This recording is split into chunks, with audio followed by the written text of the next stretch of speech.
Dje rreth orës 10:30 në fshatin Negotin të Gosivarit, zyrtar policor të Departamentit për Punë të Brendshme Gosivar dhe njësisë policore Gallat kanë arrestuar personin FT 56 vjeç nga Gosivari, i cili kërkohej në bazë të një urdhëri gjykate për vuajtjen e një dënimi me burg prej 3 vjetësh për veprën penale trafikim me njerëz, sipas nenit 418A, paragrafi 3 i Kodit Penal. Ai u dërgua në institucionin dëshkues penal Burgu i Idrizovës në Shkup për vuajtjen e dënimit. Mbrëm rreth orës 22:15 në rrugën Zhivko Brajkoski në Gosivar, zyrtar policor nga Departamenti për Punë të Brendshme Gosivar kanë privuar nga liria personat AA 19 vjeç dhe NH 24 nga Banjica e Epërme e Gosivarit, si dhe personin BF 21 vjeç nga Gosivari, pasi që tek ata është i gjetur dhe konfiskuar marijuan. Të njëjtit janë ndaluar në stacionin policor dhe pas dokumentimit të rastit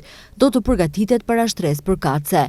Dje rreth orës 15:05 në rrugën Cvetan Dimov në Tetov, zyrtarët policor të sektorit për punë të brendshme Tetov kanë privuar nga liria personin EB 42 vjeç nga Tetova, pasi që tek ai është i gjetur dhe konfiskuar marijuan. Ai është ndaluar në stacionin policor dhe pas dokumentimit të rastit, kundër tij do të vijojë para shtresë përkatëse.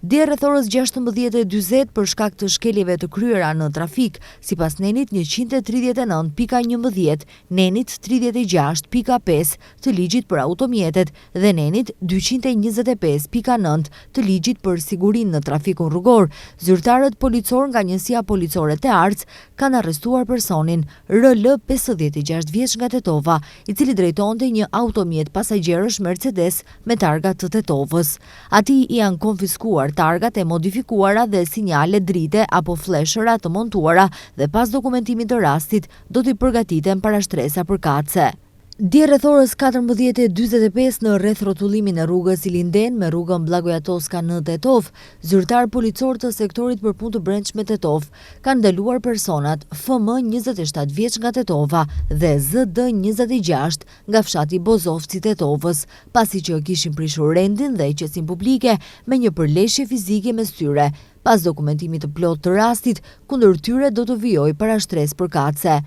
Dje rreth orës 14 në sektorin për punë të brendshme Tetov, një 57 vjeçar nga një fshat i Tetovës ka raportuar se ishte mashtruar nga personi TP nga Tetova për një shumë prej 800 eurosh. Sipas denoncimit, në tetor të vitit 2024, personi i kishte premtuar se do t'i kryente punë për të marrë kompenzim për ndihmë për veten dhe bashkëshorten e tij, pas së cilës ai i dha parat dhe bashkarisht i dorëzuan dokumentet në qendrën për punë sociale Tetov. Siç është denoncuar, pasi kërkesa e tij u refuzua, ai nuk mundi më ta kontaktoj personin në telefon dhe rastësisht u takuan ditën e denoncimit, pas së cilës personi kishte ikur dhe ai kuptoi se ishte mashtruar, po merren masa për zbardhjen e rastit. Dje rreth orës 8:10 në Departamentin për Punë të Brendshme Gosivar, NA 57 vjeç nga Gosivari ka denoncuar se rreth orës 6:30 kishte vërejtur se para shtëpisë së tij familjare i ishte vjedhur automjeti i tij pasagjerëve